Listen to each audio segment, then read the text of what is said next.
পড়াশোনায়। দিদি আমাকে এই ম্যাথটা একটু দেখিয়ে দে তো। তুই তো ম্যাথটুকুও করতে পারিস না, সব আমাকে দিয়ে করাবি। কই দেখি।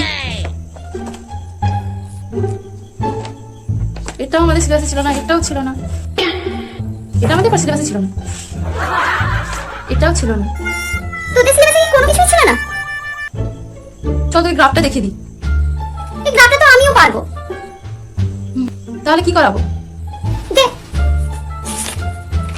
তাতে বলে তুই সুদ কষাটা দেখিয়ে দে। সুদা স্যার দাঁড়া, নেটে দেখছি।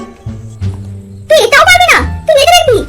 মা দেখো দিদি এখানে কোনো কিছুই পারেনি, সবাই নেটে দেখে আমাকে পারবে বলছে। তোকে যে এত টাকা পয়সা খরচা করে পড়াশোনা করালাম, তুই কি শিখেছিস? এতদিন বলে পড়াতে পারছিস না? মা জানো না দিদি ওর সময় কোনো কিছুই পড়েনি, তাই এখন আমাকে পড়াতেও পারছি না। পড়াশোনা ঠিক মতো করিস না, আজকে বোনকে ঠিক করে পড়াতে পারছিস না। তোর পেছনে যে টাকা খরচা করেছিস তা বৃথা গেছে একদম। আমি আমার পড়ার সময়ও বকা শুনেছি, তোর পড়ার সময় আমাকে বকা শুনতে হবে? তোকে আমি তো পিকে শেষ করে দেবো। তুই কেন পড়া পারবি?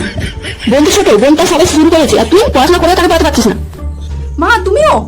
আমি বলেছিলাম পড়াশোনাটা কর ভালো করে, তখন তো কথা শুনিস। তোর জন্য আজকে আমাকে এত কথা শুনতে হচ্ছে। তো হ্যাঁ তুই তো কিছু পারিসনি, তাই জন্য কিছু পড়িসনি, সেই জন্য আমাকে পড়াতেও পারিসনি।